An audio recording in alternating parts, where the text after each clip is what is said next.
Boa noite, sejam bem-vindos, Vou tentar conectar aqui com a professora Ana Maria, vamos ver se está dando tudo certinho aqui, gente. Tô me ajeitando. Tentando conectar aqui com ela.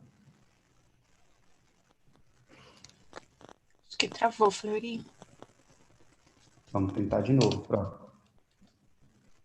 Cancelar e pedir novamente, vamos ver aqui, para realmente dar tudo certinho.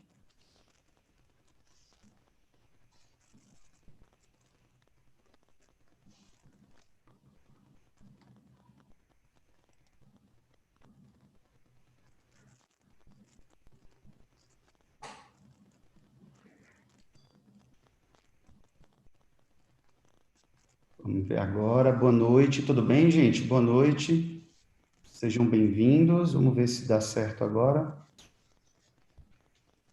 Essa transmissão ao vivo aqui com a professora Ana Maria Siriani.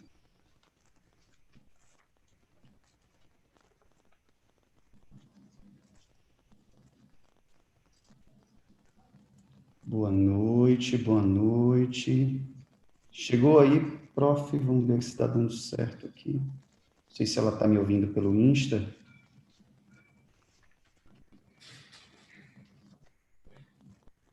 Mas está dando tudo certo? Você está conseguindo me ouvir, prof? Oi, Já oi, oi. solicitei. Eu também, mas não estou conseguindo. Vamos pedir aqui novamente. Será que deu certo agora?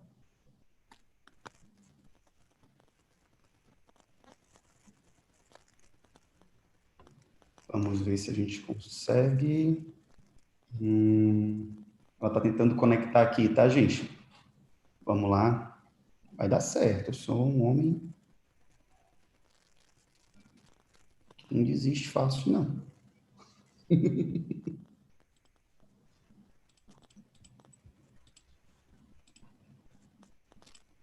Vamos ver aqui se a gente consegue fazer essa transmissão.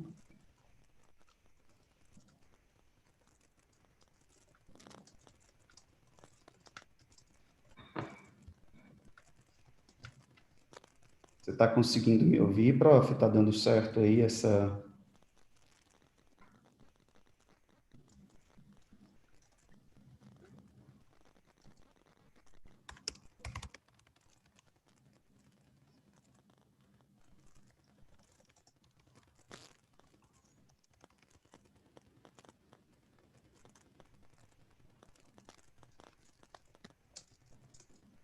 fazer essa última tentativa, ver se a gente consegue, senão a gente pede para ela tentar ver outro dispositivo. Opa, estou ouvindo um som aqui.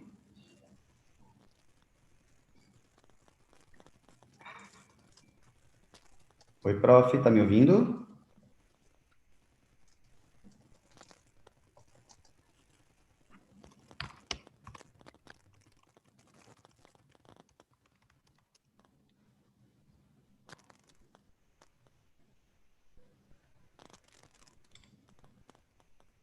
Gente, eu vou tentar aqui novamente, vamos ver se a gente consegue aqui um novo acesso, né, com a professora Ana Maria.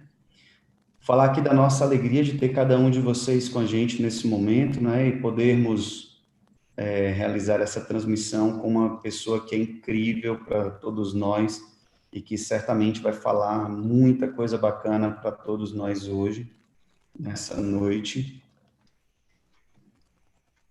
Vamos ver se está certo aqui agora.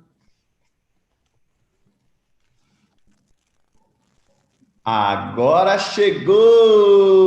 meu chegou! celular não gosta de iOS.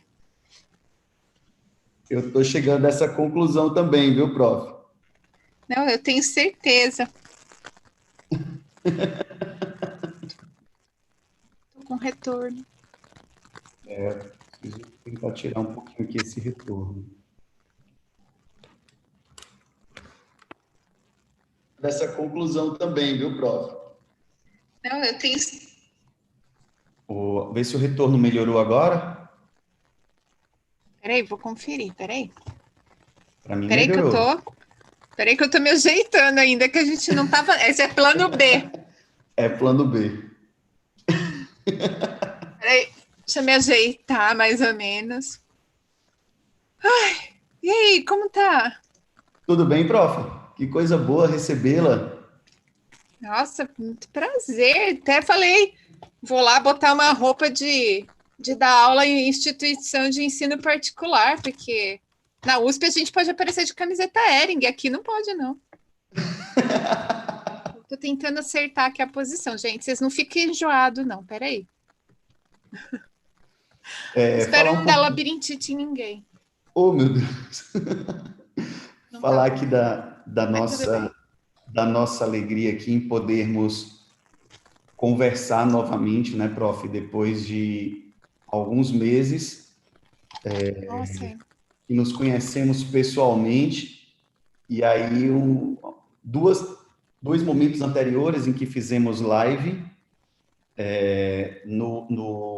no YouTube está cortando bem no meio da tela lá. é, Tem que afastar um pouquinho o tablet só, que aí ele eu não aparece seu consigo rosto. ver mais ainda. Que aí aparece seu rosto. Não deu? O negócio tá muito estranho. Vou explicar. O meu tablet, para ele ficar em pé assim nessa posição, eu preciso fazer caber o fone. E aí bagunça tudo, entendeu? Então, assim, eu tô tentando, gente. Tô tentando, me esforçando. Veja se agora tá menos ruim se eu vier aqui assim. Vem um pouquinho para a lateral, que aí fica tudo perfeito. Qual lado? É a sua esquerda, Pra cá? para perto da porta. Aí, achou! É? Aí Ô, eu lhe vejo. gente, procurei. Olha, peraí. Ah lá. Ah, meu pai amado. Gente, desculpa, eu não estava programada. A gente ia fazer no meu celular, desculpa. Peraí, parou. Ok. Aqui. Isso, afasta a cadeira um Nem vou pouquinho para mais, perto da porta. nem vou Só a mais me cadeira. mexer. Pronto, deu tudo certo. Aqui eu lhe vejo. Nos dois Ah, então pontos. tá Vejo no bom. computador e vejo pelo celular. Tá? Ai, Manu, você para de me fazer passar vergonha. Então, gente, eu queria agradecer imensamente, imensamente, tá? Com muito carinho a presença de todos vocês aqui. Já temos quase 90 pessoas nos acompanhando, mais de 90 pessoas nos acompanhando nesse momento ainda de organização inicial, falar da nossa alegria de poder conversar novamente, né? E fico muito feliz, viu, prof, em ter aceito esse convite. Muito feliz mesmo. Eu também, Fleury. Você sabe que eu descobri ao longo da quarentena que as lives, elas mantêm a minha sanidade mental, né? Eu fiz aquela... Não, é sério. Tô falando muito sério agora. Assim, eu Eu fiz a Golden também. Week. Eu fiz a Golden Week, né? Imaginando assim, vou fazer essa semana de lives e aí eu vou descansar. Porque, né, tava muito agitado as coisas aqui, tarará. E aí, na semana que eu não fiz live, me deu um bode absurdo, assim, sabe? E Impressionante, né? aí eu falei, não, acho que eu tenho que voltar a fazer live. Eu não sei se vocês me aguentam mais, mas eu preciso de vocês, desculpa. Prof, eu vou desativar os comentários, tá? Daqui a pouquinho eu Ah, ativo não, deixa o novamente. pessoal aí. Tá bem no seu rosto aqui. Eles não ligam para isso, eles estão Tá acostumados com a minha tranquilo? cara, Ah, Fleury. é? Não. Assim, o pessoal vai interagindo, eu gosto de ver. Até, ó, gente, vamos lá. Tem muita gente que tá no meu perfil que não sabe onde é que a gente tá. Então, ajuda a gente, por favor, ó. Clica no avião, manda a live para meus 5 amigos que a gente vai começar e a gente vai falar tudo de dor. Nós vamos falar tudo de dor. Tem um monte de pergunta, nós vamos responder pergunta de todo mundo. Vai lá. Manda essa live para 5 pessoas, chama todo mundo, por favor. E aí depois, ó, aperta o coração, que eu quero ver esse coração subindo. Coração, coração, coração. Manda ver. Manda aí. Chama os amigos. E os inimigos também, que afinal de contas eles vão ficar perdidos. Vai. Oh, meu Deus. Então, prof, eu queria, por gentileza, que você se apresentasse e falar da nossa alegria em recebê-la aqui no Centro Universitário Estácio do Ceará, tá? Através desse momento incrível, dessa possibilidade de conversa. Isso. Para quem está perguntando, né, no YouTube, a gente está transmitindo aí pelo YouTube Terapia Manual e Dor. Está tudo em paralelo, a gente está tudo ao mesmo tempo. E Porque muito bacana. a ideia é salvar lá, né, Fleury? Deixar lá Isso, a esse ideia é deixar registro salvo depois. para que todo mundo possa, né, tentar ter acesso, né, depois dessa live que não conseguir aqui. E, enfim, a ideia é bem essa. Eu falar um pouquinho aqui, tá, gente? Eu tive o privilégio de conhecer a professora Ana Maria através do Instagram e depois nos conhecemos pessoalmente num curso em São Paulo com o Léo Costa, não é isso, Ana? Foi. No momento desesperador para mim, para aprender a fazer revisão sistemática com Ah, nem me meta-análise. fala. E foi assim, incrível, foi um momento único. E depois eu fui acompanhando o trabalho dela de perto e tivemos a oportunidade de conversar presencialmente através de um curso que ela veio, né, trocar aqui figurinhas com a gente em Fortaleza. E nós tivemos a oportunidade de fazer, estreitar laços, e hoje eu tenho muita alegria, né, prof, de dizer que estou aprendendo a cada dia com você. Por gentileza, se apresente para os nossos alunos do Centro Universitário Estácio do Ceará e para todos que nos acompanham nesse momento. Então, gente, meu nome é Ana Maria Siriani, sou professora na Universidade de São Paulo desde 2002, quando eu passei no concurso, né? E a minha formação como fisioterapeuta eu fiz na UFSCar, o mestrado também, depois eu fiz o doutorado na Unicamp. O meu o meu orientador era dentista, né? O meu orientador de iniciação científica é o professor Carlos Castro, e por isso acho que eu sou uma intrometida na dor. E o meu orientador de mestrado e doutorado é o professor Fausto Berzi, e por causa dele eu sei um pouco mais de eletromiografia e também às vezes me intrometo aí na DTM, mas basicamente hoje eu concentro os meus esforços no estudo do complexo do ombro,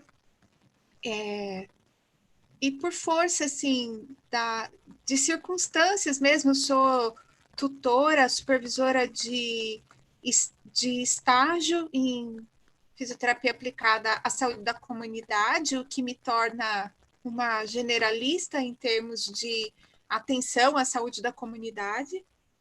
E também sou supervisora, sou tutora das alunas da residência multiprofissional. Eu cuido das fisioterapeutas da residência multiprofissional em saúde. Então, assim, eu estou bastante familiarizada com questões de educação, de prevenção, de promoção de saúde, e coordeno o ambulatório, na verdade, faço a coordenação acadêmica de um serviço de fisioterapia, né? Eu sou a interface entre a universidade e a prefeitura, então converso muito com o gestor, com regulação. Então, tem uma série de coisas que eu faço no dia a dia e que completam muito a minha vida acadêmica, a minha vida como professora, porque eu vejo o lado das pessoas que estão em casa esperando pelo cuidado em saúde, eu vejo o lado do gestor, eu vejo o lado da pesquisa, eu atendo pacientes, estava voltando a atender com mais força, e agora a gente está com o ambulatório Parado, né? parado, né? Então, assim, eu sou meio que bombril.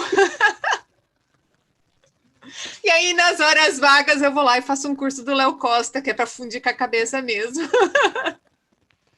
Ô, gente, bendita a hora que eu fui para aquele curso lá para a gente poder conversar um Verdade. pouco mais. E E o o quanto ele Fleury, abriu na minha cabeça, viu, gente? Fleury Impressionante. é testemunha de que eu sou uma pessoa que não falo não para ninguém. Verdade, viu? Verdade, verdadeira. Gente, essa terceira live que nós fazemos juntos de março para cá. E quem quer trabalhar, eu não falo não mesmo, não. Eu sou privilegiado, eu me sinto, né, extremamente privilegiado poder conversar 3 vezes ao vivo, que coisa boa, prof. E eu me sinto privilegiada de ter podido ir à sua clínica, conhecer a sua equipe, sua esposa, sua família, né? Mas Isso. mais do que isso, né, Fleury? Depois disso, as pessoas, não sei, todo mundo sabe, Fleury está fazendo pós-doc no meu laboratório, né? Fleury trouxe o Zoom para minha vida. Senhor, que coisa boa então, né, prof? Bom E para aí, mim, tô hoje, a aprendendo. gente... E aí hoje, porque a gente já está na terceira, né? A gente falou, bem, do que nós vamos falar? Ai, Florista, só me põe enrascada. Vamos fazer perguntas e respostas que eu consigo me virar melhor. E acho que assim, em qualquer situação a gente consegue, né, trabalhar e ter aí uma perspectiva bacana quando temos a habilidade de olhar um pouco mais, né? Mandar um beijo aí para todo mundo que está acompanhando a gente. Obrigado pelo carinho de vocês. Deixa eu falar um segundinho sobre mim, né, prof? Para quem está acompanhando Claro. através do seu perfil. Eu sou fisioterapeuta também, tenho muita formação na área de terapia manual, osteopatia, quiropraxia, vários outros cursos de terapias manuais. O meu mestrado e o meu doutorado, eles foram em ciência básica, então o meu mestrado foi em fisiologia, o doutorado foi em biotecnologia, eu acho que foi fisiologia de novo, né? O título dele era biotecnologia, mas foi fisiologia de novo. Eu fiz um primeiro pós-doc em educação na Universidade Federal do Ceará, que terminei em 2018, e eu não sei ficar quieto, gente. Então, eu fui, né, conversar com a professora Ana Maria, ver se ela aceitava um pequeno rapaz cearense em busca de conhecimento. E sou docente da Estácio já há mais de 5 anos. Com muita alegria, foi a universidade, a instituição onde eu me formei, prof. Né, em 2016, naquela época eu tinha 6 anos de idade. E Cara de pau! e consegui, depois de me formar um pouco mais, né, de aprender um pouco mais, voltar à casa aonde eu me capacitei como fisioterapeuta, na função agora de docente, né? Então, eu estive à frente da clínica de fisioterapia da universidade até o início desse ano e atuo aqui em várias disciplinas também, o que é muito bacana para a gente. E tem um xodó aqui que eu desenvolvi através de um curso que fui fazer com o Felipe Reis, você acredita? O professor Felipe Reis, fui fazer um curso com ele lá em Salvador, né? Salvador. Manu me contou. Isso. E no curso lá de Salvador, eu disse, cara, eu vou estudar esse negócio. Vou fazer um curso de neurociência da dor, que é o tema do nosso bate-papo aqui hoje. E de Falar lá de para dor. cá, a gente começou a trabalhar um pouquinho nessa questão de dor e desenvolvemos um time aqui, né, que a gente gosta muito de chamar assim, as meninas estão todas aqui, né, a Liomar também já fez parte do time aqui com a gente, que é o NAD, o Núcleo de Atenção à Dor da Estácio, onde a gente Tá todo mundo trabalha, falando aqui. exatamente, onde a O gente dono da trabalha Coca-Cola. bastante. Ela está aqui, ó, na live também, tá acompanhando, é um copinho pequeno, tem 800 ml.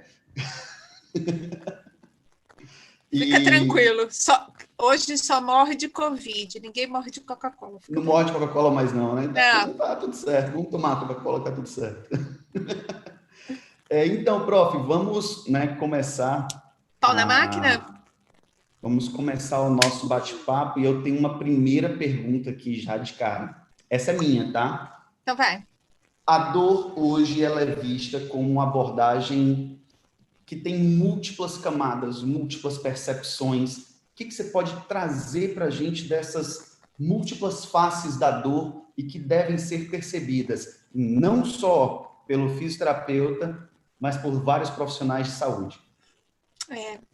Você sabe, Fleury, que hoje cedo, né, a gente teve uma aula sobre dor, modelo psicossocial, que o Guilherme Paiva fez com as meninas da residência. Eu pedi para o Guilherme falar de dor para elas, porque a gente tem hoje uma residente que é ex-aluna, mas tem uma residente que é de fora, né? E aí a gente gosta de dar aquela calibrada e usa o módulo teórico para essas coisas. E aí, durante a nossa discussão, uma das meninas falou assim: nossa, às vezes eu fico muito ansiosa porque eu tenho medo de falar para o meu paciente a respeito assim, do potencial que ele tem para ganhar ou perder em termos de dor. E aí eu fico assim na dúvida, né? Se eu abro o jogo e falo olha, você tem uma condição grave, de repente você não vai melhorar tanto e tal. Então, por que eu estou falando isso? Porque uma das coisas que o modelo biopsicossocial trouxe para nós, fisioterapeutas, é que se você se pautar hoje, né, em estrutura exclusivamente para dar alta em pacientes que têm dor, alguns vão responder esse modelo de estrutura, né? Então, cicatriza melhora, passa o inchaço e melhora, tira o gesso, reabilita por um tempo e melhora, mas outros não se encaixam nesse modelo, né? E é engraçado porque, assim, os outros, que são os pacientes que a estrutura não dita a dor, a disfunção, o sofrimento, a condição de perda de autonomia, de perda de participação, para esses são os pacientes que pagam as contas. Esse é o paciente que fica na clínica. Esse é o paciente que precisa de atenção, né?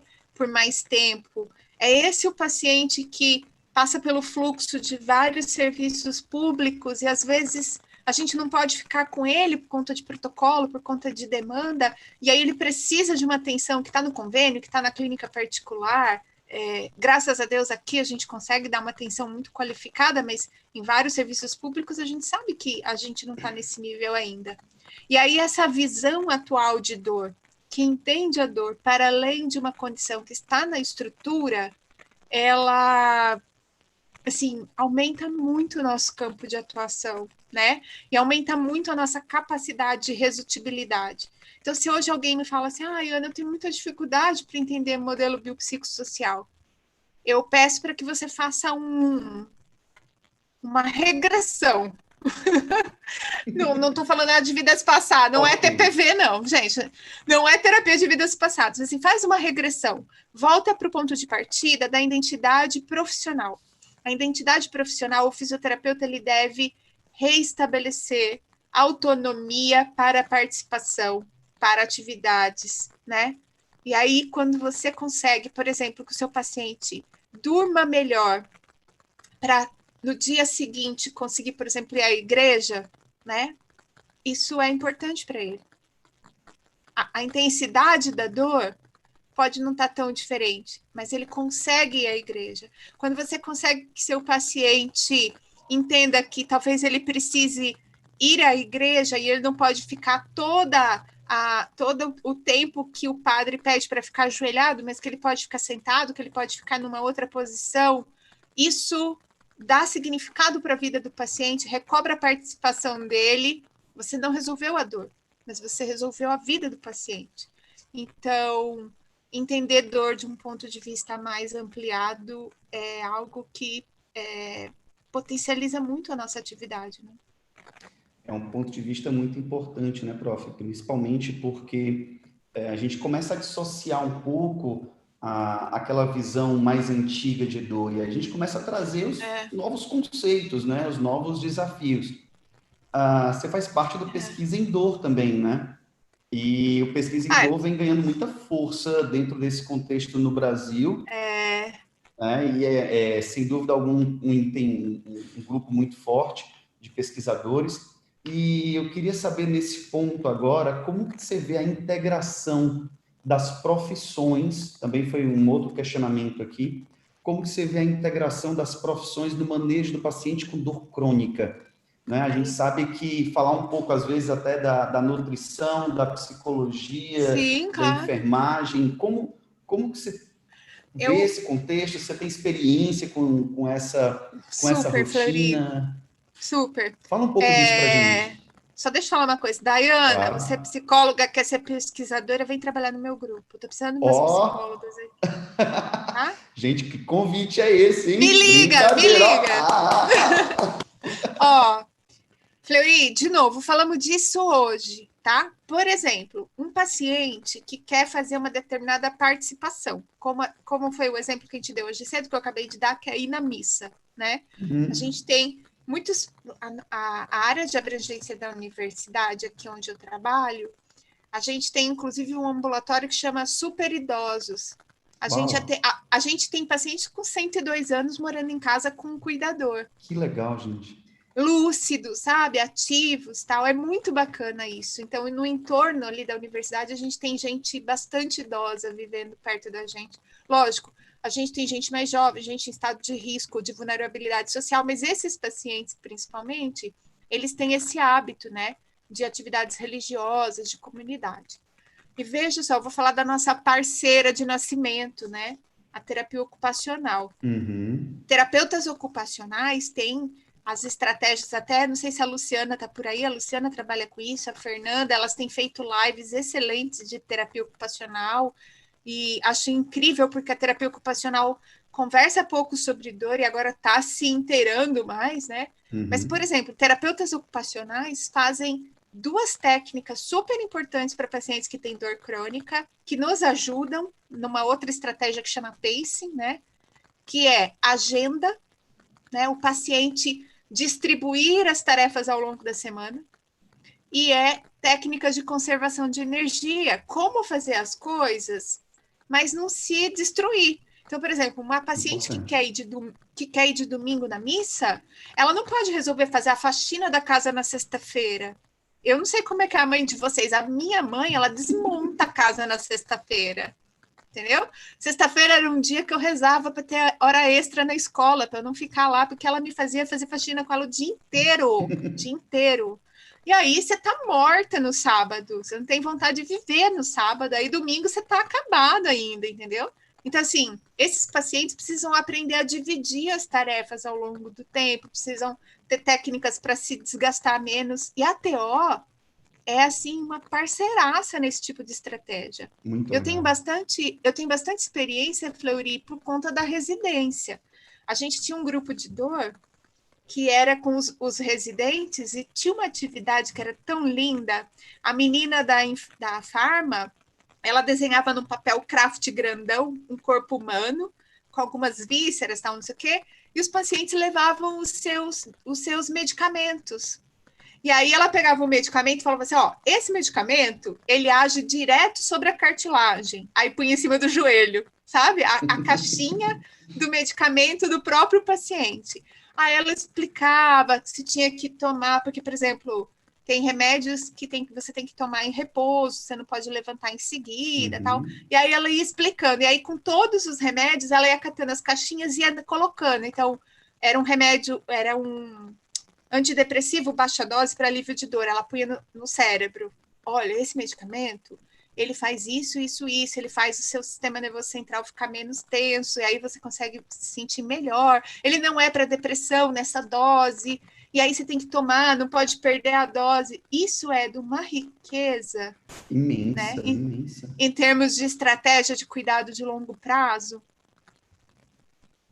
Uma estratégia imensa e de valor absurdo, onde você consegue integrar aí várias atividades profissionais, pode fazer isso através também, talvez, até de outras rotinas, né, outros manejos, e que É. você possa trabalhar também essa integração. Outra coisa que Ah, acontecia nesse grupo, que era muito linda, era uma psicóloga. Ela levava uma bacia, assim, um negócio de plástico, e aí tinha pedra. Não, não, é sério, tinha pedras e bolas de algodão. E aí ela perguntava para os pacientes: como é a sua dor? Como é a sua dor para você? E aí eles vinham com ó, coisas muito pesadas, né? Assim, com aquela coisa do sofrimento da dor crônica. E aí ela uhum. dava a pedra. Ela entregava as pedras. E aí, quando acabava, a bacia estava cheia de bola de algodão. E ela falava: veja, vocês deixaram toda a leveza para trás. E aí ela começava a perguntar coisas da vida do paciente que faziam bem para eles. E aí ela trocava a pedra pela bola de algodão. Ó, Coisa mais linda, incrível, a entendeu? perspectiva é incrível. Aí um Não, trabalho que agrega trabalho bastante multi, aí, trabalho aspectos multi cognitivos, dentre outras sensacional. coisas. Acho que é uma proposta muito bacana. Ah, você fez uma live, tá disponível no seu canal lá do YouTube, que foi com a professora Thais.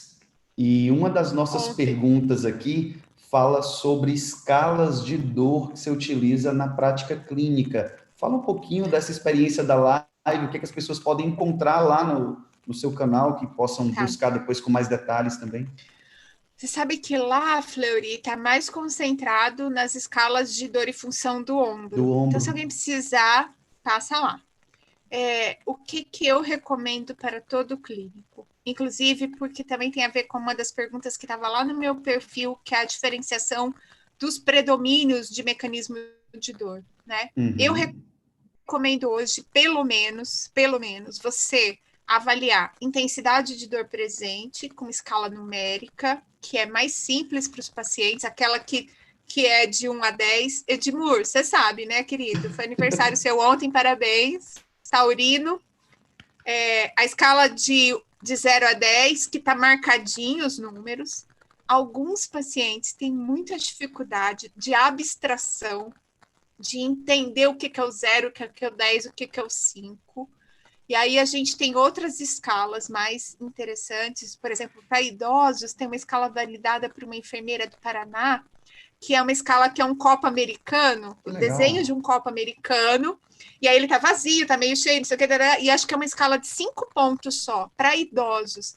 E a coisa do copo cheio, o copo vazio, então as pessoas conseguem abstrair muito melhor, né? Então, uma escala para intensidade de dor e um mapa corporal. Por quê? Porque a hora que a pessoa desenha o mapa e põe a distribuição da dor, você já começa a ficar mais atento para o predomínio do mecanismo de dor, certo? E Principalmente a questão da muitas... difusa, né? Exato. E muita gente não usa o mapa, ou usa errado. Usa o mapa, né? Tem um mapa impresso na ficha, fala assim, onde é que dói? Aí vai lá e marca. E quem marca é o paciente, gente. Quem marca é o paciente. Por quê? Porque o paciente pode marcar à vontade. E nessa hora, é importante você pedir para ele marcar a área principal, mas toda a dor que ele sente, em todo lugar, porque é isso que vai conter a informação. Se a dor é localizada, se é perto da região de abrangência comum daquela queixa que ele tem, daquele diagnóstico que ele tem, ou se ela está difusa, como o Fleury falou, e aí ela está difusa porque são duas condições isoladas, ou ela está difusa porque o padrão está exagerado. Então, eu, Ana Maria, não abro mão de ter escala de dor para intensidade de dor presente ou da última semana e mapa de dor, o corpinho de dor. Esses dois, no mínimo, assim, eu acho que é o mínimo para eu conseguir me virar, entendeu? Em dor, hoje a gente tem um elemento muito forte, que é a questão da diferença clinicamente importante, né? Como que você vê esse desafio dessa diferença minimamente importante no desfecho de melhora do paciente? O que você pode falar um pouquinho sobre esse ponto? Também foi um outro ponto citado aqui que a gente teve. Acho que é porque o pessoal escutou ontem na live também, né? Ó, Deve ser por isso, gente. Adoraram essa alguém me, conversa e querem repetir de novo. alguém me mandou essa pergunta e eu falei assim, putz, grila, não deu certo, nós não conseguimos explicar na live. Ó, vou dar o exemplo do goniômetro, porque assim, quando a gente mede dor, dor é um construto, né? É como beleza, é como inteligência, não é uma coisa palpável, física, você não põe na balança e pesa. Então, você precisa, é um construto. E aí as propriedades de medida são um pouco diferentes, mas só para a gente fazer um paralelo, tá? Então, por exemplo, se eu disser para você que o meu erro de medida é 2 num goniômetro, você vai entender por quê. Porque um goniômetro, a escala é de 2 em 2. Então, você sabe que você tem precisão para medir quando ele está no risquinho. Qualquer coisa no between entre um risquinho e outro, whatever, certo? Então, mínima mudança detectável é erro. É como se você fosse medir a dor e ela caísse entre um risquinho e outro, tá? E aí essa é uma extrapolação absolutamente estatística, que a gente faz a partir da estabilidade da medida, a partir da confiabilidade da medida. Então, mínima mudança detectável é uma forma de você garantir que a partir daquele valor, o que você começou a medir é a mudança clínica. E aí, mínima mudança clinicamente importante, que é a riqueza da medida, né? Por quê? Porque a mínima mudança clinicamente importante, embora possa ser derivada estatisticamente, a gente tem especial atenção e usa mais aquelas que estão ancoradas no paciente. O que isso significa? Você pega um conjunto de pacientes tratados ou evolução natural e pergunta para eles assim: está melhor ou está pior? Ele fala: ai, estou melhor. E aí você vai lá e vê o questionário e consegue descobrir matematicamente qual foi a mínima mudança do questionário que se relaciona com a percepção do paciente. O que significa a mínima mudança clinicamente importante? É aquele número a partir do qual você espera que o paciente reconheça ganho com a terapia. Então, é um número muito importante para a gente, muito importante, porque a partir dali, eu imagino que o paciente está entendendo que ele está melhor. Ah lá, falamos do pesquisa em dor, agora que você chega, Felipe. Fleury, eu Oi, acho que Ana. você está, assim, meio oscilando. Oi, Ana. Tô te ouvindo. Oi, oi, oi, oi. Você está me ouvindo? Super. Cortou aqui um pouquinho para mim.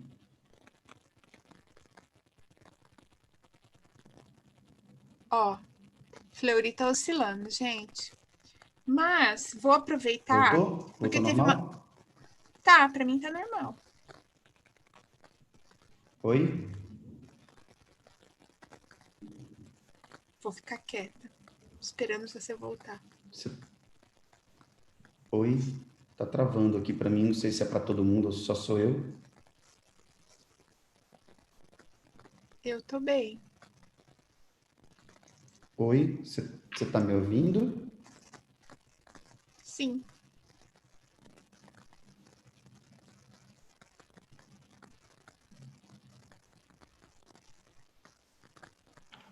Oiê?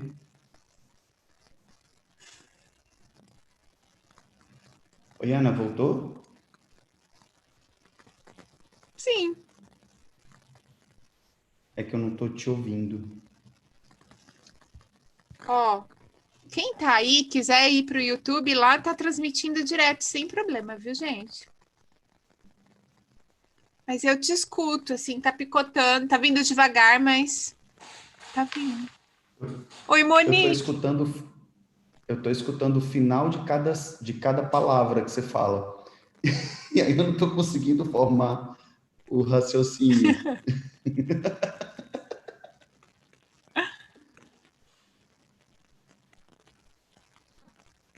É o Todo mundo seu que ouvindo tá bem? Então travando. vamos. Está todo mundo ouvindo bem, vamos seguindo. É O porque para canal mim do só YouTube é aparece você rodando aqui. terapia manual e dor. No YouTube tá perfeito, tá vendo? É o Insta, seu Insta, Flori, que tá travando. Enquanto o Fleury tá travando, Prof, eu deixa vou. eu tentar puxar de novo aqui, ver se dá certo. Ver É se a gente sair? melhora de novo aqui. Você É, que eu não manda. sei, eu estou tentando, porque eu não tô conseguindo ouvir nada aqui. Não sei Eu se sou sou só eu ou convidada. se. Eu vou puxar de novo. Me dá um minuto.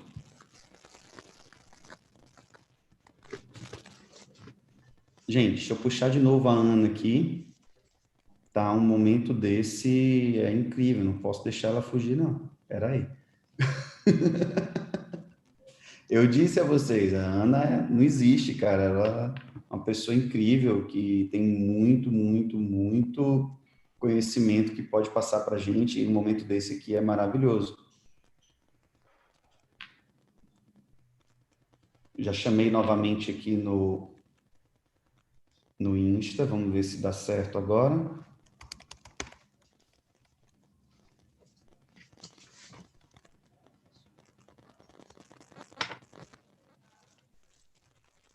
Oiê. Gente, volta todo mundo.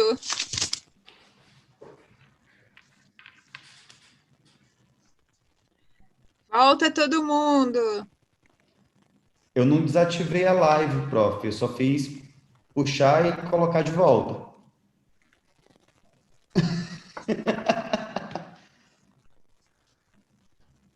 Mas acho que agora estou lhe ouvindo melhor. Tá melhor? Fleury, você continua cortando para mim. Para mim está cortando também. Vamos tentar fechar tudo e abrir tudo de novo? Pode ser? Seu tempo permite? Vamos lá, vou encerrar e vou abrir de novo. Volta todo mundo com a gente, hein?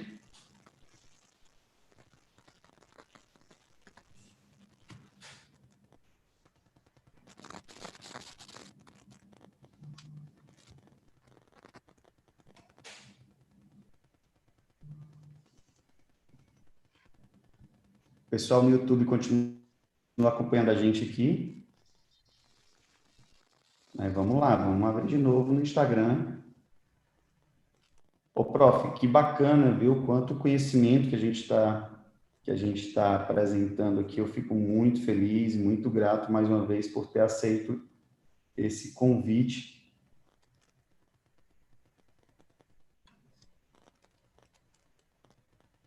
Né? Vamos ver se deu certo agora.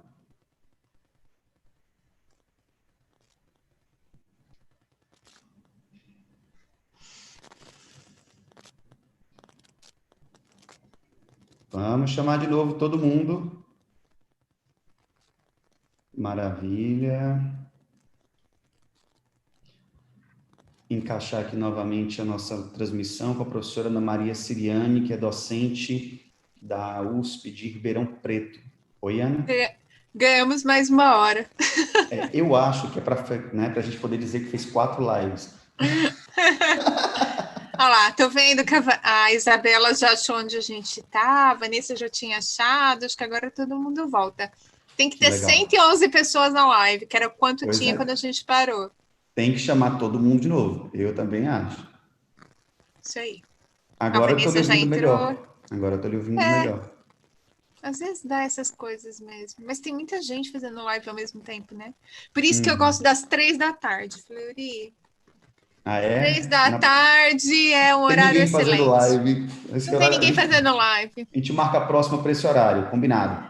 Tem ninguém fazendo live, eu não perco minha meditação, eu durmo cedo. Oh, meu Deus, eu atrapalhando seu sono de novo, igual a última vez, né? Ai, não é, que assim, as pessoas não sabem, mas eu me deito cedo. E aí, por exemplo, quando eu faço live esse horário, eu fico aceleradíssima, porque as pessoas começam a me responder e eu fico querendo conversar com as pessoas antes de dormir, entendeu? Aí é que eu não durmo mesmo. Olha lá, já que já chegou. Coisa sobre isso ontem. Né? Não foi? Você viu que depois da live eu tava lá no Pinterest achando as coisas ainda e tal. Ó quem tá entrando aqui com a gente, né? Já entrou o Felipe, agora a doutora Maria Altomari. Olha! Ó, sejam todos bem-vindos. Responsabilidade. Gente, ó, tô de camisa do Dalino. Vim chique. Vim chique. Altomari, eu ontem paguei um pau você falando espanhol, menina. Ai, que orgulho. Gente, eu fico tão orgulhosa porque eu sou... Não sei você... Fleury, você é dessa época também, eu acho. Quando eu me formei, uma das grandes referências em DTM era o Dr. Mariano Rocabado. Rocabado, sim. Sim. Então, a gente tinha, assim, uma referência que era Estados Unidos e América Latina. A gente não era a referência. Olá, que tal, professora Mari? E aí, ontem eu vi a Mariane falando... Eu falei assim, gente, o Brasil tá muito, muito bom. Muito bom, muito emergente. Que coisa boa, né? Isso é um bom sinal pra gente. Não, demais, demais. Orgulho sem fim. E aí você vê, né? A gente tem a Mari mandando super na América Latina com a coisa do tecido cicatricial e tal. A gente tem o Felipe aqui, que é Cher na IASP, né? Assim, a gente passa muito perrengue, mas o Brasil é forte. Acho que a resiliência marca muito a gente. Né? Isso é um ponto muito positivo para a gente também. E de enxergar que temos aí excelentes profissionais em várias áreas, a gente acaba falando um pouco mais da físio, porque é o que a gente vive, né? A nossa rotina, o nosso dia a dia, mas quantas e quantas profissões têm essa característica? Que coisa boa, né, professora Maria, levando aí a Euri, nossa visão para outros países. e essa é outra coisa que eu quero. Eu sei que tem muito graduando, Uhum. e eu quero que isso fique muito registrado na cabeça de vocês. A Mariane, ela não é docente de universidade. A Mari tem uma clínica, desenvolveu um método, dá curso, capacita, tem preparatório, tem prova para você se certificar. Quando teve aquela campanha toda em apoio à Revista Brasileira de Fisioterapia, a Mari e o Hélio Michoca, lá de São Paulo, que é outro clínico, sabe? Apoiaram a revista tal. Então, assim, para que todo mundo saiba que a profissão está crescendo forte, né? Braços fortes na pesquisa dentro da universidade, mas fora da universidade também. E a gente tem gente muito capacitada, muito boa, atuando, ensinando, prosperando. A gente não pode se deixar abater. Eu sei que nesses dias a gente está nessas oscilações de humor, mas como uma boa geminiana, para mim tá tudo normal, sempre foi assim. Então, não se esqueçam que a nossa profissão todo dia cresce, e ela não cresce só dentro dos muros da universidade, da instituição de ensino superior, ela cresce nas clínicas, ela cresce quando você cresce em termos de qualidade de serviço e... sei lá, não posso falar, senão eu fico emocionada. Oh, meu Deus. Eu fico mesmo, nossa, demais. Ô, Ana, tem algumas perguntas com você aí, né? Para não ficar só as Tem. perguntas que eu recebi aqui. Você tem umas Eu perguntas tenho, que você recebeu. eu tenho uma pergunta cabeluda, tive até que estudar. Falei, gente, né? Porque me perguntaram assim, Ana, quanto tempo até fazer analgesia usando gelo? E aí eu falei, gente, né? Porque eu andei ouvindo umas coisas assim que crioterapia estava meio indescrente, assim, o pessoal não estava muito confiando e tal. Mas parece que o negócio da crio, que está meio assim em dúvida, é a questão de prevenir hipóxia secundária e prevenir lesão ao redor da área principal de lesão. Então, para analgesia, ainda está indicada. Você vai encontrar uma série boa de trabalhos falando de crioterapia como indutor de analgesia. E pelo que eu entendi, gente, ainda tá? E aí não tem muita coisa recente, não, tá? Eu até fui pesquisar mesmo, porque eu parei de dar eletro, né? Assim, já tem, desde 2008 eu não dou mais eletro. Aí eu fui, Uhum, eletro que eu falo, recursos. E aí eu uhum. fui olhar, mas parece que mantém a recomendação de 15 minutos no mínimo de aplicação, por conta do tempo de resfriamento dos tecidos superficiais, da perda de intensidade desse frio quando você usa um pacote, uma compressa de gelo, e está indicado principalmente para dores agudas. Para dores crônicas tem muito, muito pouca coisa, mas dor aguda, crio continua indicado e parece, se alguém puder me salvar aí, 15 minutos pelo menos, tá?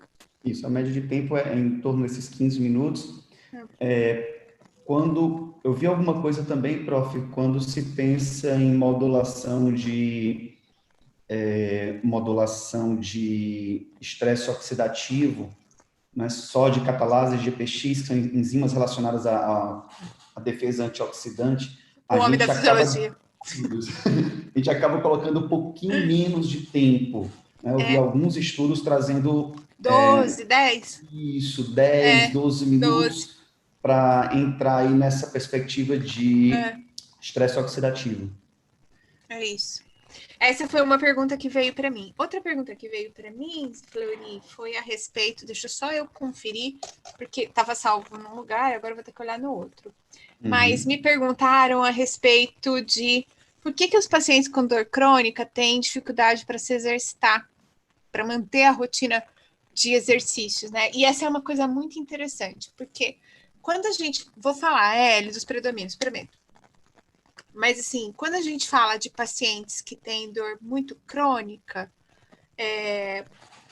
e tem a ver também com a coisa dos predomínios, né? Quando o sistema nervoso central não está processando igual, né, a dor, o que a gente percebe é que, diferente de pacientes ou de pessoas comuns, né, em que fazer exercício libera uma quantidade de hormônios, de estimulantes, a percepção do exercício, isso tudo em conjunto faz a gente se sentir melhor, eleva o nosso bem-estar e, portanto, também diminui a percepção da dor.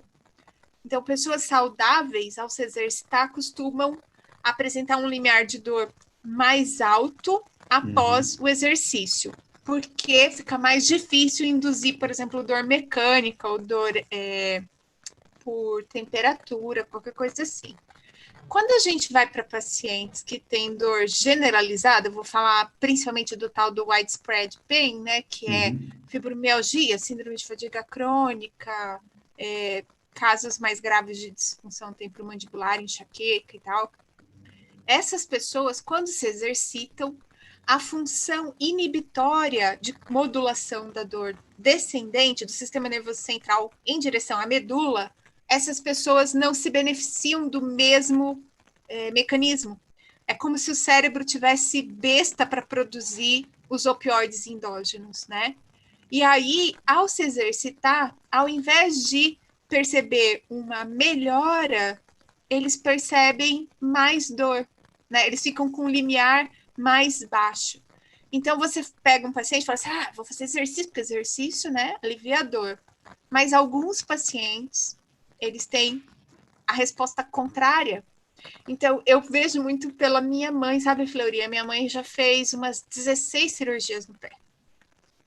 Nos pés. Ela fez 8 em cada pé. Certo? Ela tinha um arco muito levantado, aquela coisa da estrutura. Ao longo dos anos, ela já fez 8 intervenções em cada um dos pés. Ela tem 16 cirurgias nos pés. E ela vai à fisioterapia e ela sempre fala assim, eu vou, mas eu fico pior. Eu vou, mas quando eu me exercito, eu fico pior. Eu vou na fisioterapia, eu fico 2 dias sem andar. Entendeu? E é isso que muitas vezes acontece com os nossos pacientes. Eles vão à fisioterapia, a gente dá um regime de exercícios e eles não experimentam a analgesia que, por exemplo, um atleta, uma pessoa saudável, alguém que tem um caso agudo de dor, experimenta, porque a função inibitória do sistema nervoso central, ela não está funcionando bem. Tem como testar isso, e é importante para alguns pacientes que a gente consiga entender isso, porque aí a técnica de exercício, ela precisa ser adaptada. Ela precisa ser adaptada, porque se você der o regime de exercícios convencionais que você está dando, você não consegue o resultado que você está esperando. E esses pacientes se sentem realmente piores ao se exercitar. Então, é por isso, basicamente, que alguns pacientes não conseguem aderir a exercícios, por mais que você tente se esforçar e fazer o seu melhor. Pegando o gancho desse tema, prof, a Ariadne, né, que faz parte com a gente lá do NAD, ela pergunta assim, então, será que esses exercícios não estão conseguindo ser eficazes naquilo que está sendo pensado, ou será que a intensidade, aí eu vou só substituir intensidade por dose, talvez ainda esteja sendo o nosso grande gap, né? Que está embaixo na pergunta do Eliomar, né? Tem a ver com capacidade de demanda? Não, gente, não se trata disso. Não se trata de estar dando mais intensidade do que os tecidos são capazes de acomodar. Se trata do fato que o sistema nervoso central não tem a mesma resposta que teria numa pessoa que está com as áreas funcionando, as áreas que produzem a modulação inibitória, né, descendente inibitória, elas não estão funcionando igual. Então, às vezes, não é que você exagerou na dose, não é isso. A pessoa ela já está com um limiar de dor mais baixo, ela não tem função inibitória, e porque sempre me faz falta os slides. Eu tenho um slide que eu mostro, né? Quando você é saudável, o seu limiar de dor e o seu limiar de tolerância à dor e de lesão, né, de agudização, eles estão super altos, né? Então você vai lá, cutuca um pouco a pele, não sei o que, blá, blá, dói na hora, incomoda, mas não fica machucado. Quando você tem dor crônica, o seu limiar de dor cai. E aí ele se afasta do limiar de lesão. Então, e aí muito fisioterapeuta é aquela hora que eu brinco, né, gente? Troca a fralda pamper, porque vocês se borram, né? Você faz um exercício, o paciente tem dor, vocês cagam nas calças, fica morrendo de medo, só que vocês esquecem que o limiar de dor caiu muito e o limiar de agudização, de machucar o tecido, tá lá em cima ainda, né? Então, e aí vem a coisa do exercício voltado à habituação, a acomodar o limiar de dor. Você só consegue fazer a habituação se de alguma forma você tocar o limiar de percepção do dor do paciente. E aí todo mundo fala, Ana Maria, você está louca, você está insana, você pirou, do tipo, como assim eu vou produzir desconforto e dor no meu paciente para conseguir que ele volte ao limiar aonde ele está? E aí a minha pergunta para você é, quem nunca botou uma calça jeans apertada? Um sapato apertado para os meninos, certo? Você põe o sapato, tá desconfortável, não sei o quê, mas vai indo, você acomoda. O que a gente quer com exercícios de exposição. E aí, gente, não tem como fazer isso fora do contexto biopsicossocial, sem educação em dor, sem reachuras, sem tranquilizar o paciente de que ele não vai se machucar. Ai, gente, desculpa, mas é porque muito fisioterapeuta tem medo, né? Tem receio, ele né? faz exercício, o paciente sente dor e ele retrai, ele vai para trás, entendeu? Ele começa, inclusive, a reproduzir no paciente a ideia de que ele realmente está se machucando, de que aquilo não pode ser feito. Então, mas veja, você só consegue falar isso, afirmar isso e botar isso junto com o paciente se você entende do que você está falando, se você fez educação, se você assim, tranquilizou o paciente e se você tem estratégias de manejo com essa carga, com essa exposição. Mas se você não cutuca o limiar de dor, ele não vai voltar para o lugar dele.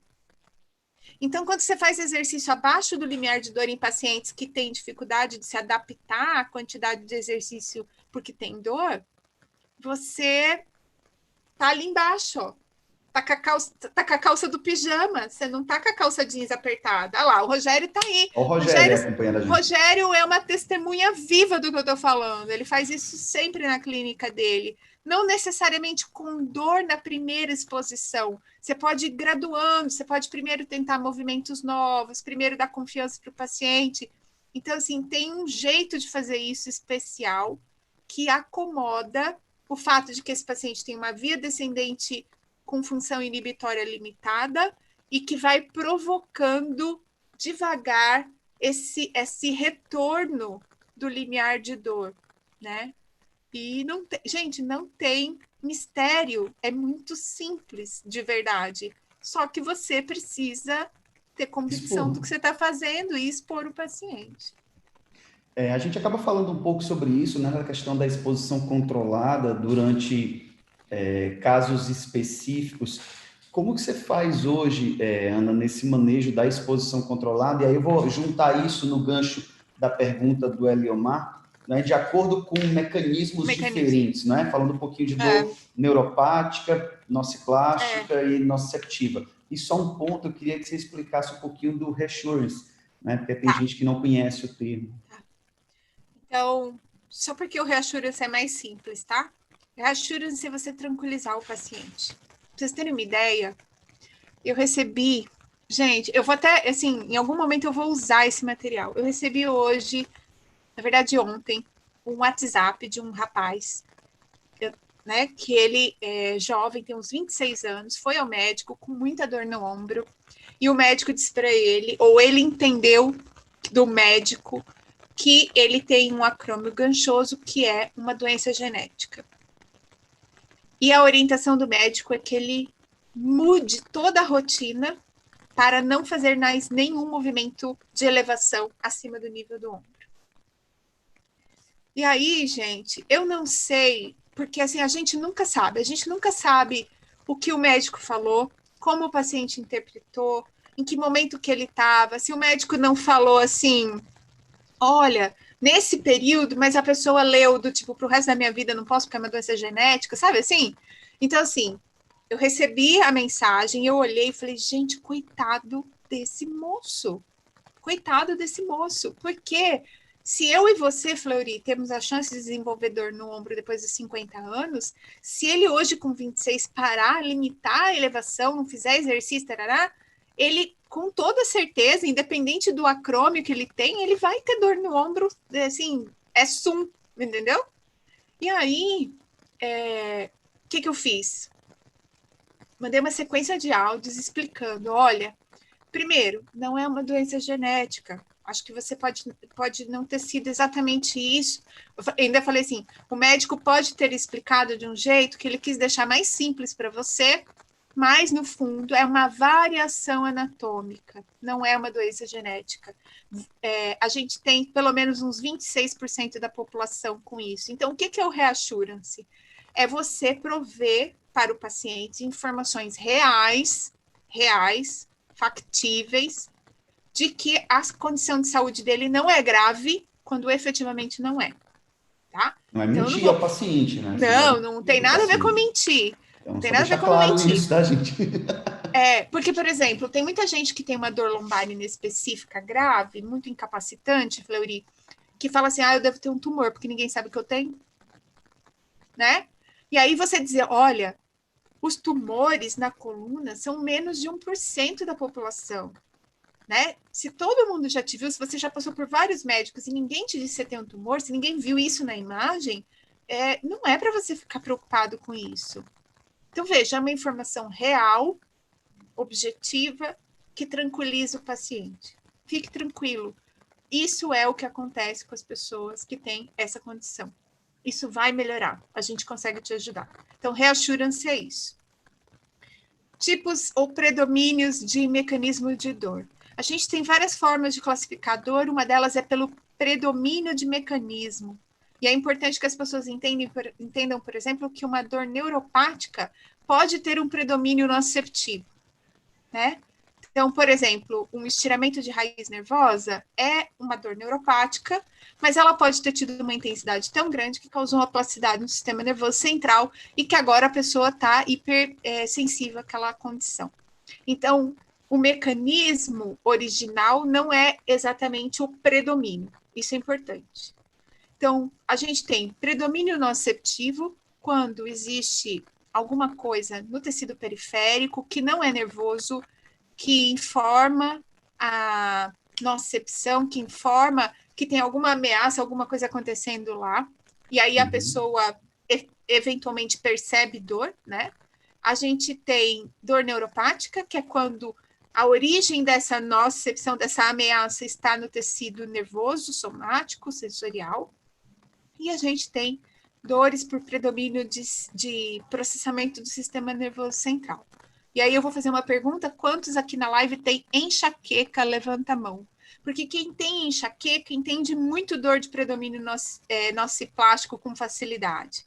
Por exemplo, eu sou uma pessoa que eu não posso ficar exposta a perfume assim, não é... E é perfume, qualquer perfume. Se você tiver perfumado e eu abraçar você, vai parecer que eu bebi o perfume que você bebeu, que você Gente, passou. isso aconteceu quando ela veio para cá, em fevereiro, que eu fui, né, cumprimentá-la e, né, para quem me conhece, eu adoro perfume. E quase que ela Pessoal saiu correndo. perfumado. Você, ai, meu pai eterno, me larga. Mas quem tem enxaqueca mesmo, sabe do que eu tô falando. A gente tem sensibilidade a cheiro, a gente tem sensibilidade a movimento. Não me convida para carrinho de bate-bate, para xícara, entendeu? Para chapéu mexicano, pelo amor Não de dá, Deus, né? não me sacode, né? Não me convida para andar de ônibus, porque tem aquele cheiro desinfetante horroroso. Aí é o cheiro desinfetante com sacode, entenderam? Então, assim, o meu sistema nervoso central é um sistema nervoso central hiperreativo a diferentes estímulos sensoriais. A minha mãe fala que eu, desde pequena, se eu ia para baile de carnaval, e aí meus primos todos iam para baile de carnaval no clube, né, que é bem típico da nossa idade, eu ficava atordoada. Eu fico atordoada. Eu, numa sala de aula, com o pessoal conversando, assim, enlouquecidamente, se eu não tenho, assim, um mínimo de controle sobre a situação, eu fico atordoada, certo? Porque o meu sistema é reativo a cheiro, a movimento, a som. Então, as dores de predomínio do sistema nervoso central, de mau processamento do sistema nervoso central, elas não são dores que vêm desacompanhadas de uma hipersensibilidade a outras sensibilidades, normalmente, né? A outras recepções, a outro estímulo. Então, você pode ter, por exemplo, uma pessoa teve uma lesão de chicote, aí você fala assim, lesão de chicote, geralmente raiz nervosa, dor neuropática. Não, às vezes essa dor tem predomínio nociplástico, porque o sistema nervoso central todo se sentiu muito ameaçado, a dor foi uma intensidade muito grande, criou-se uma memória muito forte em relação àquela dor, e aí a pessoa tem uma generalização da dor, uma resposta de controle da dor mais baixa, e tudo isso influencia. E aí, Fleury, a pergunta, né, como programar os exercícios? Pessoas que têm dor de predomínio nociceptivo, que não tem essa dificuldade de funcionamento do sistema nervoso central, elas costumam responder bem a esses protocolos que a gente está acostumado a fazer. 3 de 10, 3 de 12. O famoso 3 de 10. 75, 60% da carga, 75, 80, 90, entendeu? Vai. E aí, a parte boa é que mais de 50% dos nossos pacientes são esses, tá? A grande maioria, né? A grande maioria. Então, assim, a gente acerta na maior parte das vezes. Quando a dor é Nociplástico. Neuropática, primeiro. Quando ela tá no nervo. Quando ela tá no nervo, a coisa começa a pegar. Porque a intensidade é alta, o controle é difícil, se o paciente não toma os medicamentos certinho, ela começa a ficar mais crítica, né?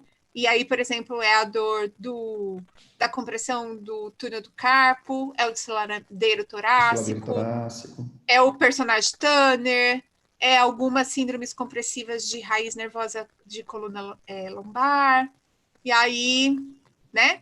Túnel do carpo, túnel do tarso, aí as coisas começam a ficar mais complicadas porque a pessoa precisa ter um manejo importante medicamentoso junto com técnicas de dessensibilização. Ô, Ana, só fazer um parênteses aí na sua fala, achei muito bacana. Você acho que lembra do Calmo, que fez a validação para o questionário CSIVT, né? E o Calmo fez com um grupo dele lá do Rio Grande do Sul, eles fizeram uma pesquisa muito bacana falando sobre mobilização neural como um dos recursos interessantes, com bons resultados, não com um efeito mais a curto prazo, mas com um efeito um pouquinho mais tardio em pacientes com essa característica de dor. Neuropática. Com a dor neuropática. E eles tiveram um desfecho muito interessante. E aí eu lembro das minhas formações em terapia manual, quando a gente falava um pouco sobre as hipóteses, né, da utilização da própria mobilização neural, onde você melhoraria aí fluxo axoplasmático, é uma das hipóteses desse processo. E aí talvez nessa perspectiva você talvez melhore um pouco o funcionamento do próprio nervo, e aí eu vou para uma outra ponta agora, para uma ponta mecânica. O nervo ao redor dele, em geral, que existe é tecido conjuntivo frouxo, né, para que ele tenha um deslizamento mínimo, e quando esse deslizamento não é permitido, ele acaba meio que aprisionando um pouco. E talvez a mobilização neural ela possa ser um elemento auxiliar nesse processo, e acaba sendo muito interessante para a dor neuropática. Né? Ele mostra lá que com aproximadamente 4 semanas de intervenção, ele teve bons resultados. E só para ilustrar um pouco esse aspecto, eu acho que é legal o tratamento. E para lhe dar um tempo para você tomar uma água também. Né? Meu filho, posso falar para todo sempre. Geminiana, posso falar para todo sempre. E aí vem a tal da dor nociplástica, né? Ou as dores que têm essa característica de mau processamento no sistema nervoso central ou de processamento mal adaptativo no sistema nervoso central. E aí todo mundo que está na vida prática já deve ter conhecido um paciente de difícil manejo, que não responde bem ao exercício convencional, que e assim, ai, Florice, quer me matar? É quando a pessoa fala assim, é poliqueixoso. Ah, porque dói em todo lugar. Ah, porque manda ele pro psicólogo. Isso aí, olha, você quer me matar, você me fala um negócio desse perto de mim. Porque a pessoa precisa de ajuda. E aí o fisioterapeuta tá despreparado e fica querendo empurrar esse paciente, entendeu? E eu vou falar uma coisa assim, quem hoje quer se estabelecer na clínica tem que entender que esses pacientes passam de mão em mão lá fora e não tem ninguém que cuida direito deles. Então, se você sabe manejar um paciente com dor nociplástico, com dor de predomínio nociplástico, você tem um diferencial enorme, Imenso. enorme, entendeu? E é engraçado porque eu vejo muita experiência do professor Carlos Castro, é lógico, são casos muito específicos, gente, eu não estou falando, não é geral, tá? A gente tem pacientes que vão continuar com dor para sempre, a gente também vai conseguir melhorar a vida deles, mas tem alguns pacientes que passaram por tantos profissionais, foram tão nocebados, falaram tanta bobagem para eles, fizeram eles acreditar que eles tinham condições graves quando eles não tinham, né? O professor Ney Mesiá tem uma publicação de uma moça que disseram para ela que ela não podia engravidar. Você olha, a hérnia de disco dela é uma coisa ridícula, sabe? Assim, inclusive em proporção à dor que ela tinha. E aí, você fala assim, gente, não é possível que a gente ainda tá patinando nisso daí, entendeu? Então, assim, um dos esforços que eu tenho, Fleury, é melhorar a capacidade dos fisioterapeutas de tratar esses casos graves, porque muita gente passou na mão de fisioterapeuta e saiu da fisioterapia dizendo que a fisioterapia não funciona. Talvez o fisioterapeuta precise rever o seu conhecimento sobre esse elemento dor, né? E aí, mais uma vez, por isso, essa transmissão, muito obrigado por estar aqui com a gente falando e Imagina. trazendo tantas perspectivas bacanas. Ana, já pediram 3 vezes para a gente responder Carol. uma pergunta. A Carol? Não, Se o não, da Ana estresse deixa de... Luísa, que foi Não? feito lá atrás. Antes da gente falar um pouquinho sobre dor nociplástica, né, e trazer essa perspectiva, pediram para a gente relatar um pouquinho sobre a questão do limiar de dor associado à cinesiofobia. Limiar de dor, gente, limiar de dor, ele tem a ver com a percepção de dor do paciente, né? E aí, quanto mais ameaçado ele se sente, menor é o limiar de dor, certo? Então, existe relação, sim. E aí, quem nunca, né? Foi chegar perto do paciente, nem começou a mexer, ele... Ai, ai, ai! Então, assim, sim, tem uma relação entre limiar de dor e percepção de ameaça. Quanto mais ameaçado o paciente se sente, mais o limiar de dor dele tende a ser mais baixo. E aí, outra coisa que eu queria dizer, Fleury, entre outras coisas, né, a certeza de que você vai ser atendida é muito importante. Então, o professor Carlos Castro sempre conta uma história que ele estava com dor de dente no final de semana, e aquela dor começou sexta-noite, foi aumentando, e quando foi sábado à noite, ele estava enlouquecido.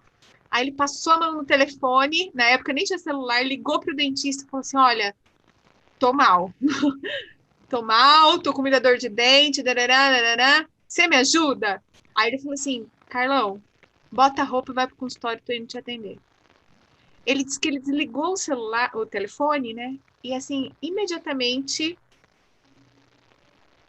a percepção de dor dele diminuiu. Então, assim, não só não se sentir ameaçado, mas ter a segurança de que ele vai ser atendido, Cuidado. cuidado, também diminui a percepção de dor, né? Então, você transmitir essa confiança de que o paciente tem recursos. Ninguém está falando que ele vai ficar sem dor, gente. Mais uma vez, tem alguns pacientes que continuarão com dor. Mas o fato de você assegurar de que você consegue melhorar a qualidade de vida, a participação, sono, tal, isso tranquiliza o paciente. e diminuir um pouco a questão da incapacidade, né? Ana, Sim, isso tem sido um dos objetivos, inclusive, das pesquisas, né, de fisioterapia que abordam a questão de dor, né? Trazer um sim, pouco dessa relação com incapacidade e transitar um pouco também no mundo da aplicação do que ele é capaz de fazer no dia a dia dele. E tentar sim. contemplar ao máximo os elementos do conceito biopsicossocial, né, de todo o contexto É. do BPS. Como que você vê esses desafios hoje, assim, para a gente conseguir juntar esses elementos todos dentro da físio e das outras profissões também? A gente acaba falando um pouco mais da físio, porque é a nossa praia, né? Mas... Eu acho que tem, assim, de forma geral, em todas as profissões de saúde, cada vez mais a gente tem gente interessada e desenvolvendo, não só, assim, estudando, mas praticando o modelo biopsico, né? E aí eu vou aproveitar para responder a pergunta da Carol, que ela também já insistiu 2, 3 vezes, do tipo, situações de estresse do dia a dia podem desencadear dor plástica. Uhum. Carol, dor plástica ela normalmente, eu não vou afirmar isso com todo o coração, porque talvez eu erre, mas ela normalmente começa de uma percepção do paciente que ele está bem ameaçado, de uma intensidade de dor grave, assim, alta, severa. Ela não começa do estresse do dia a dia, certo? Assim, só do estresse do dia a dia. Mas, por exemplo, se você for falar de bruxismo, vai ter gente que diz que ele começa só do estresse do dia a dia. E bruxismo normalmente vem com dor. E vem com uma dor grave, generalizada, que não está só na TM, está na cervical, está no ombro, não sei o quê. Então, assim, a gente não sabe hoje, né, quem é mais ou menos predisposto a desenvolver dores graves, né, que tem a ver com essa coisa da ampliação do sistema nervoso central em perceber estímulos nociceptivos. Então, toda vez que a gente recebe um paciente, a gente deveria ser absolutamente tranquilizador sempre que necessário. E mesmo quando a situação é grave, dizer: olha, eu tenho um profissional excelente, ele vai te ajudar, ele vai fazer diagnóstico diferencial e tudo mais. A E Rá está lembrando, falando aqui sobre dor e estresse é incapacidade, né? preditor, claro, estresse é preditor. Outra coisa que acontece muito é a coisa do too much after too little, né? Então, Uhum. isso vale para estresse também. Então, eu tenho dor no ombro, mas antes eu não estava fazendo nada e agora eu fui lá e pendurei as cortinas de casa e agora eu fiquei muito tempo, né, com o braço acima do nível do ombro e aí me desencadeia a dor.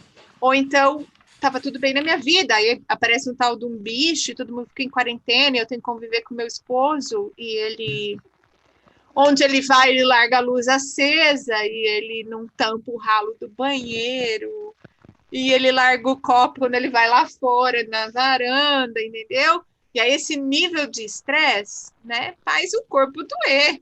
Ou você querer matar o marido. É um dos dois. E aí, gente, esse nível de estresse pode sim desencadear dor. E é super curioso isso, porque no ombro, né, a gente tem muito isso. As pessoas têm lesão parcial de manguito depois de 50 anos. É muito comum você ter lesão parcial do manguito depois de 50 anos e não tá com dor. Ai, ele ronca também. Ai, gente, nem falo nada. Mas enfim. É...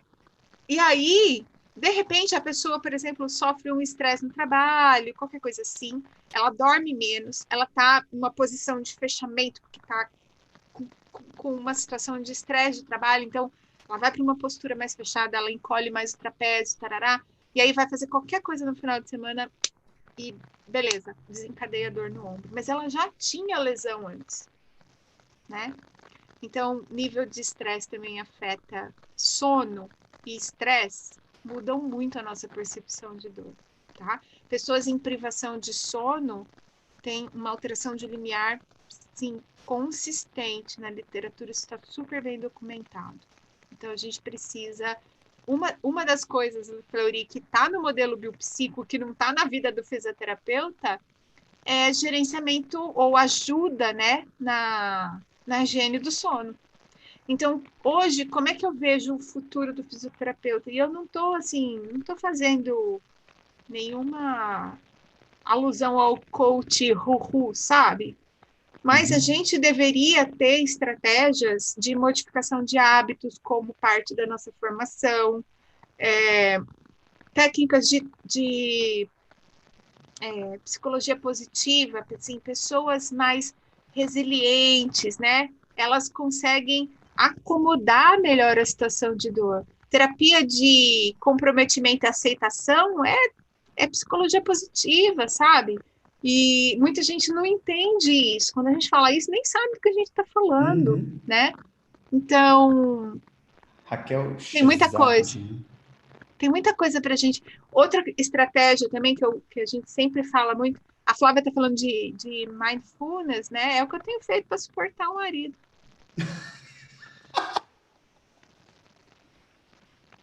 Né?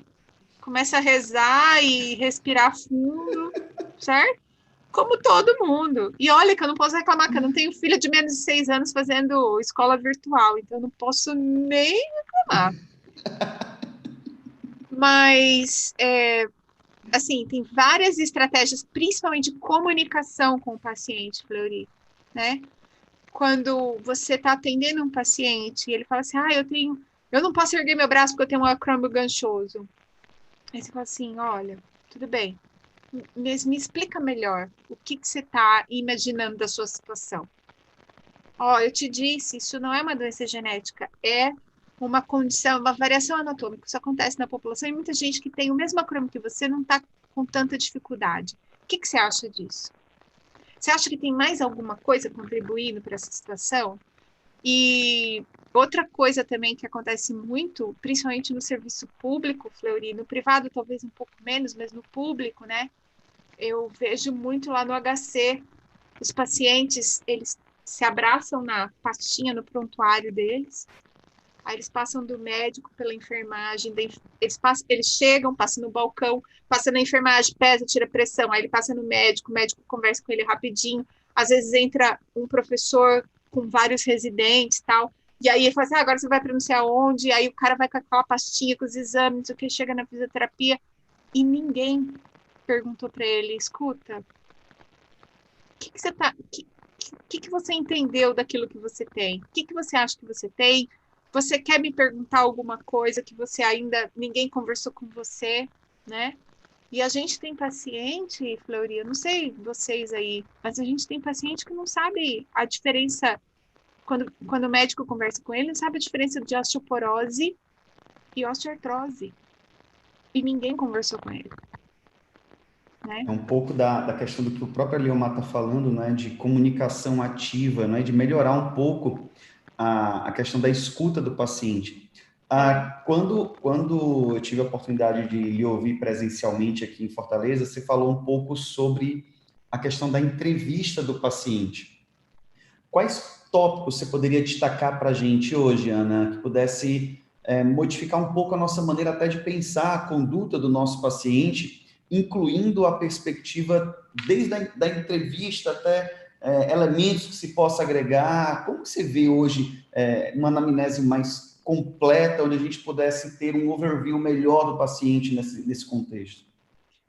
Eu acho que tem uma pergunta-chave que todo mundo deveria fazer, que é o que você acha que está causando a sua dor? Uau! Certo? Porque ela abre, ela escancara a porta, entendeu? E todo o resto vem depois. Pergunta para o paciente o que você acha que está causando essa dor e essa dificuldade que você tem. Porque nos nossos pacientes, eles dizem coisas do tipo, eu tenho uma ruptura no tendão, eu tenho um acrômio ganchoso, eu tenho não sei o quê. E aquilo, sim, abre a porta, entendeu? E aí você começa a conversar com o paciente, pergunta para o paciente o que ele acha. Porque as pessoas têm várias ideias, e algumas não têm ideia nenhuma. Elas falam assim, olha, não faço ideia do que está acontecendo comigo. E aí a entrevista começa. É o SF1. Até chegar no 36, Entendeu? É vai o dar tempo, né? SF1. Tipo, o que você acha que está acontecendo com você? Porque é daí que a gente parte, entendeu? Porque aí a pessoa vai dizer o que ela estudou, o que ela leu, o que ela viu na internet. Pergunta para o paciente, o que você acha? E aí, gente, quando o paciente fala coisas assim, que fala assim, não tem nada a ver isso aí, não vai com o pé na porta. Não vai com o pé na porta. Lembra de você, adolescente, sua mãe dizendo, não vai sair coisa nenhuma. Aí você fala assim, vou sair sim, entendeu? Não vai com o pé na porta, não dá certo. Eles são adultos, normalmente. Então você escuta. Ah, eu acho que isso que é aquilo. Isso aqui é porque eu acho que é meu trabalho, porque eu acho que. Aí você fala assim, tá bem. Então vamos lá. Então me conta mais. Como é que você está convivendo com isso? O que foi que você perdeu? O que você está limitando? E aí, essa é uma coisa super curiosa, sabe, Flori? Porque há um tempo atrás eu falei para os meus alunos, quero que todo mundo faça educação indoor nesse ambulatório. E recentemente a gente fez o treinamento anual, e aí a Júlia, que é uma aluna minha de mestrado, ela falou: olha, Ana, eu não estou fazendo logo no começo. Eu espero umas 5 sessões. Aí eu tenho esse material aqui, que responde normalmente todas as perguntas de dor no ombro, né? Eu uso ele. Se o paciente tem alguma pergunta específica, eu também cubro, também falo, não sei o quê. Mas assim, eu descobri que no feeling dela era preciso ganhar proximidade com o paciente. Porque precisa, né? Você não chega na vida dos outros dando palpite. Você não está na fila do mercado? Você fala, bem, agora ninguém está na fila do mercado. Inferno, que saco. Antes a gente conversava na fila da padaria, agora não pode nem conversar com os outros mais. Mas você está lá na fila do mercado, aí a moça fala assim, porque minha vida é muito difícil, você larga seu marido. Gente, por que a culpa é do marido, gente? Vem cá, te conheço. Você fala pra pessoa assim, vem cá, te conheço. Entendeu? Então, assim, espera um pouquinho, ganha o vínculo, né? Na atenção primária a gente chama isso de vínculo. Ganha o vínculo, tranquiliza o seu paciente, conversa com ele, ganha o vínculo. Espera um pouco, porque às vezes aquela justificativa, aquela explicação que ele tem para a situação dele é tudo que ele tem, né? E pacientes com envolvimentos trabalhistas, às vezes é tudo que ele tem. É aquela justificativa de que o trabalho é difícil, de que o trabalho onera muito o corpo, que aquilo é que está fazendo mal para ele. Então, espera um pouco, cria vínculo, se aproxima do paciente, aí depois você vai entender melhor e até ver aonde dá para ir e aonde não dá. No curso que eu fiz com o Ariadne, a culpa é Felipe... sempre do marido. É sim, se você conversar com uma mulher, a culpa é sempre do marido. Como aqui tem mais mulher, 99% é mulher, a culpa é do marido. Oi, Marcolino! Ó, o Oh, meu Alexandre Deus. vai fazer uma live comigo de plexo braquial, vai me salvar, porque eu não sei nada disso. Ô, Ana, você acaba falando de uma coisa muito interessante, e aí eu vou chamar a atenção aqui de um aspecto muito legal que você colocou, que é um pouco da utilização do neurônio espelho, né? E tentar aproximar isso através de comportamentos também. É. E aí a gente roda um pouquinho e acaba entrando um pouco no contexto da empatia. Qual é o papel da empatia hoje para o profissional de saúde, Ana? Isso acho que é uma pergunta Ah, importantíssima para a gente. é só você se imaginar indo no médico hoje, tossindo, falta de ar, febre, e o médico não olhar na sua cara, Então, certo? Não tipo isso. precisa, não precisa ser muito esperto para, assim, para entender que empatia, você pelo menos fazer um contato visual, escutar a pessoa, esperar um pouco para tomar nota, você espelhar em termos de posição do corpo e tal, né? Que são técnicas. A gente não precisa. É engraçado isso, né, Flori? Porque às vezes eu sinto que o profissional de saúde é muito onerado, sabe? A gente lida com gente doente, carregada de queixa, de dificuldade. E por mais que você ganhe bem, isso ao longo do dia, ele pesa na gente, né? A gente pesa também. Então, assim, eu não acho bacana também a gente falar assim, porque os profissionais de saúde não dão atenção para o paciente. Eu não acho bacana isso. Eu acho que a gente também precisa se olhar, porque é muito pesado para nós trabalhar com quem tem dor crônica, ouvir queixa. Às vezes a gente sai dali preocupado com a vida do paciente, preocupado com o que está acontecendo. A gente que trabalha na atenção básica, né? Você vai na casa do paciente, você vê, por exemplo, condições de vulnerabilidade Difíceis. social, situações de relação de família muito difícil. A gente sai de lá moído, sabe? E aí no batidão não é difícil de você tentar desumanizar. E não é difícil também de você um dia estar de saco cheio, entendeu? Então, é preciso um exercício pessoal. E eu não sei, assim, recente eu comecei a postar uma frase toda segunda-feira, e é engraçado que toda semana tem alguém que me fala, nossa, essa frase foi para mim. Gente, alguém lá fora precisa daquilo que você faz melhor. E a hora que você faz o que você faz melhor, você se sente bem. Entendeu? Então, assim, a gente também precisa, sabe, Fleury, não é só lembrar de ser empático, mas é lembrar que isso faz a diferença na vida de alguém. Várias pessoas que têm dor crônica tiveram um episódio de interação com um profissional de saúde ruim. Ou Impressionante. porque não se sentiram acolhido, ou porque achou que não foi ouvido, ou porque passou por 2, 3 médicos, não foi bem recebido, não, as pessoas já meio que julgaram, meio que taxaram, tal. Então, gente, pelo amor de Deus, para com essa bobagem, porque tem muita gente que fala assim, profissional de saúde, a gente vai cuidar das pessoas, não sei o que, para com isso. Você faz um serviço que pouca gente faz, e se você faz bem, você merece receber bem, você merece ser bem onerado por aquilo que você entrega bem, mas você tem que entregar na melhor qualidade, sabe? Tem dia que você não tá bem, tudo bem, você vai lá, para, respira, medita, mindfulness, entendeu?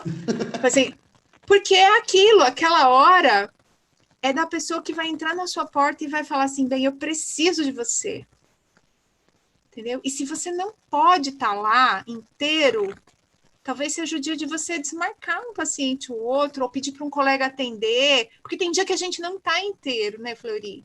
Eu É entendo impressionante isso. isso, eu entendo isso. É bem real. E tem, assim, eu sempre falo desse livro, acho que eu falei quando eu estive aí, né? Eu li naquele livro da moça que trabalha com cuidado paliativo na FMUSP. Eles têm a equipe, tem as fotos e tem umas bolinhas, vermelho, verde e amarelo. E o dia que você não tá, e o dia que você não tá bom para ir para o leito de alguém que tá para morrer, né, no cuidado paliativo, você vai lá e bota a bola vermelha na sua cara, lá na sua pessoa, e a equipe te cobre no leito. Porque aquele dia não é dia de você estar lá. Não é dia de você estar lá. Mas no dia que é para você estar lá, tem que ser 110%. é para estar inteiro. É para estar inteiro. Tem que ser 110%. Porque aquela pessoa está vindo procurar em você aquilo que ela não encontrou em outro lugar, né? Deixa eu só fazer uma colocação, Ana, aqui. Em Fortaleza, a gente começou a trabalhar com terapia manual há alguns anos com uma força um pouco maior. E o engraçado é que o perfil dos pacientes que chegavam há 10 anos atrás era um paciente que dizia assim, doutor, eu já fiz de tudo. Eu já fiz mais de 100 atendimentos de fisioterapia. Na época, eles chamavam, inclusive, de sessões. Eu já fiz mais de 100 sessões de fisioterapia. E eu não melhoro, nada melhora, nada resolve com a gente. O que eu faço? Eu estou desesperado. E era bem isso, esse perfil. E a primeira coisa que a gente tem que fazer com esse público, mais do que ofertar qualquer situação, qualquer possibilidade, é acolher, né? E cair bem no que você falou agora há pouco e quebrar a cabeça o tempo todo para que a gente consiga ofertar o nosso melhor. Gente, vai acabar? Vou fazer uma pausa um segundo. Ai, que susto. É porque, assim, a professora Ana Maria adora quando esse coração sobe. Você tá subindo enlouquecidamente. Faz o coração subir para ela ficar feliz, vai. Ela adora quando o coração sobe. Mas sabe, Fleury, que eu acho assim também, a gente tem muita gente jovem na profissão, né? E eu sou uma pessoa, bem, eu vou fazer 46 anos, eu tenho mais de 20 anos de formada, eu sou professora há muitos anos, eu sou professora desde o ano que eu me formei, eu já dava aula com meu orientador antes disso, meu supervisor de TCC. Eu tive um pai doente com doença crônica degenerativa, meu pai teve diabetes, depois meu pai foi crônico renal, meu pai ficou surdo por causa da diabetes, Meu pai ia a consultas e ele tinha uma estratégia de fingir que ele estava entendendo as pessoas, que era tão convincente que o profissional de saúde não percebia que ele não estava ouvindo. Entendeu? E eu vivia aquilo do lado de cá, sabe? Eu tive uma mãe que não sabia cozinhar para o meu pai, você falou da nutrição. A minha mãe achava que por um pouquinho de sal tudo bem, tava tudo certo, entendeu? Ah, não, vamos pôr essa salsinha aqui, coitado, porque ele já não tem gosto de nada, põe salsinha, entendeu? Encher de potássio, entendeu? Então, assim, eu... Não é só pela atenção básica. Na minha casa, eu passei a situação de ver um doente crônico, certo? E aí não tem como a gente passar por isso e não tocar o coração. E às vezes a gente está dando aula, Flori, para gente que nunca nem quebrou um dedo. Entendeu? Para quem nunca tomou uma surra de cinta. Para quem nunca apanhou de vara. Oh, entendeu? Gente que não sabe o que é dor. Gente que não sabe o que é dor. E não teve dor, não passou dor. Teve uma dor de garganta que a mãe correu no meio da madrugada e levou para tomar um antibiótico. Então, assim, tem coisas, gente, que a gente está falando e é uma curva de aprendizado, né? Não se cobre também. Eu, quando comecei com o modelo biopsico, eu ia abrir a boca e falar com o paciente, tudo que saía da minha boca era biomecânico. Não, porque tá fazendo barulho, porque vinha a biomecânica toda, sabe?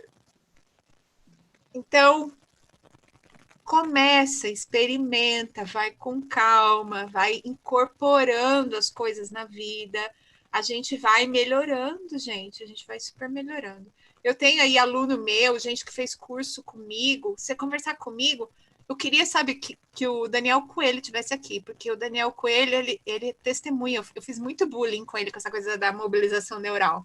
Eu falava para ele, vai, o nervo vai deslizar meio nanômetro dentro do tubo. Você tá louco que isso aí faz diferença na vida da pessoa? Você é doido, menino.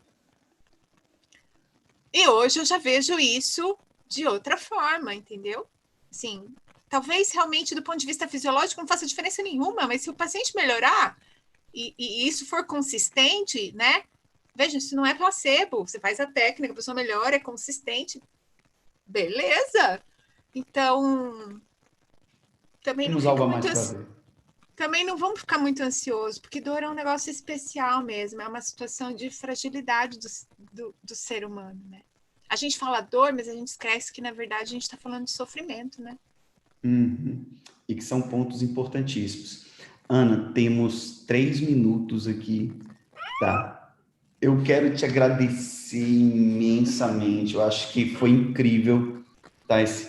Esse nosso bate-papo de hoje. Como sempre, um momento de aprendizado único para todos nós. Mas eu queria fazer uma pergunta para você que eu não posso deixar de fechar com essa pergunta. Okay. Nós temos aqui mais de quase 130 pessoas acompanhando a gente. Muitos deles são alunos da Estácio, aqui do estado do Ceará, né? Temos várias outras pessoas aqui acompanhando, eu agradeço imensamente por isso. Mas o que você poderia dizer para aquela pessoa que hoje está na graduação, Ana? 2 dicas, 3 dicas, vai, que você daria para aquele cara, aquela menina que está na graduação e que está buscando ser esse profissional que você falou, está buscando ser esse profissional que é empático, que entende, que sabe diferenciar, que sabe acolher. O que você pode falar para esse aluno que ele pode fazer diferente durante o processo dele de construção?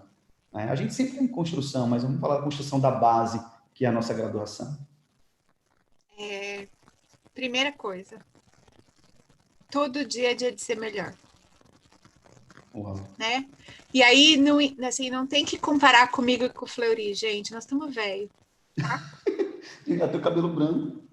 Compara você com você mesmo. Compara você com você mesmo. Hoje você está melhor do que ontem? Hoje você se esforçou mais do que ontem? Porque é isso que vai fazer você crescer, individualmente. Para tudo na vida, não é só para a vida profissional. E aí a outra coisa que eu gosto de dizer é, se vai fazer, vai com tudo. Entendeu? Não fica fazendo as coisas meia boca, gente. Quando você senta diante de alguma coisa e fala assim, como é que eu faço isso aqui para me livrar rápido?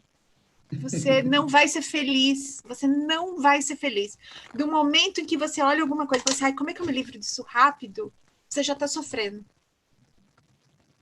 Então, olha para uma coisa difícil, custosa, uma matéria que você não gosta e fala assim, pera, como é que eu consigo extrair o melhor dessa situação? Né? E aí, vai. Porque, assim, o que eu vejo muito hoje, sabe, Floria, que as pessoas parecem que empurram a vida com a barriga, gente. E aí Ou você de qualquer jeito, né? sofre. Você sofre, você começa a fazer as coisas sofrendo, sabe? Se você parar para pensar, pera, isso para mim é difícil, é desafiador. Como eu consigo tirar algum proveito disso? Ah, com isso eu vou aprender quanto tempo eu fico concentrado. Com isso eu vou aprender quanto eu consigo me dedicar a ler um paper. Quanto tempo eu consigo ficar fixo numa coisa que eu não gosto. Porque tem coisa que a gente não gosta, né? Então, assim, usa isso para autoconhecimento, para melhorar. Se você senta diante de alguma coisa e já fala, aí você. Fica mais difícil. Eu acredito muito, assim, sabe, Flori, que o significado da nossa vida, de forma geral, 20 segundos. não tá em ser feliz, tá em fazer o outro feliz, tá no outro, não só em você. Então, vai para fazer melhor. Ana, beijo imenso. Muito obrigado por esse bate-papo incrível. Agradeço demais. Tá? Gente, bate uma foto aí. Beijo para vocês. Tchau, tchau. Viu?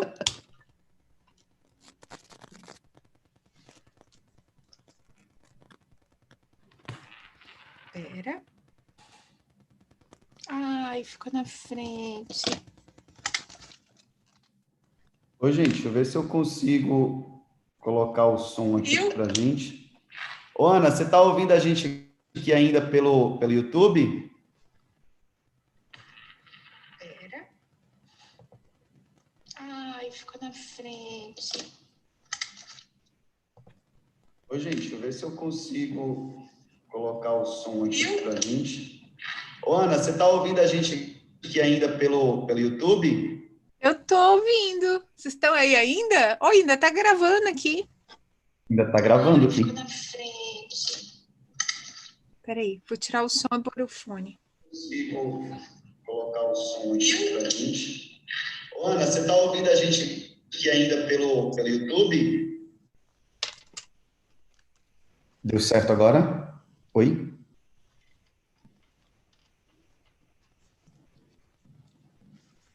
É live infinita, Flori?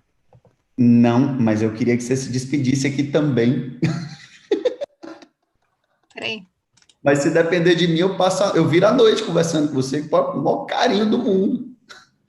Fácil, fácil. Como é que eu me viro aqui? Peraí. Ai, tô perdida. Pessoa idosa, né? Ela se perde. Ai, achei você. Peraí. Que eu preciso mudar o meu som. Eu tô ouvindo você duas vezes. Peraí. Você diminui o seu YouTube que está na tela aí, se tiver na tela. É só diminuir. Só diminuir o YouTube. Entendeu? Eu estou no Zoom. Mas, Ana, vamos só se despedir aqui. É isso. Cara, te agradecer novamente. Você é incrível. Amo esses momentos que a gente pode conversar e partilhar, onde eu aprendo imensamente. Engraçado que eu já disse isso uma vez. Eu aprendo com muito mais com as suas atitudes do que com as aulas durante a estrutura do pós-doc, que eu não tive qualquer aula ainda diretamente com você relacionada a isso, mas o aprendizado ele é do dia a dia e é impressionante.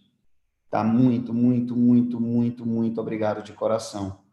Tá? Quando Só as por pessoas palavras de ficam agradecimento. aprendendo mais com a sua atitude do que com aquilo que você fala, é sinal de que você ficou velho. Tá ficando uma senhora. Mas, ó, muito obrigada, viu? Foi ótimo de novo. O pessoal lá no Insta tava excelente, excelente. E deixar gravado vai ser legal, mas a gente vai poder ver. Então, muito obrigada. Beijo, boa noite, bom descanso. Tchau, Você tchau. também. Até mais.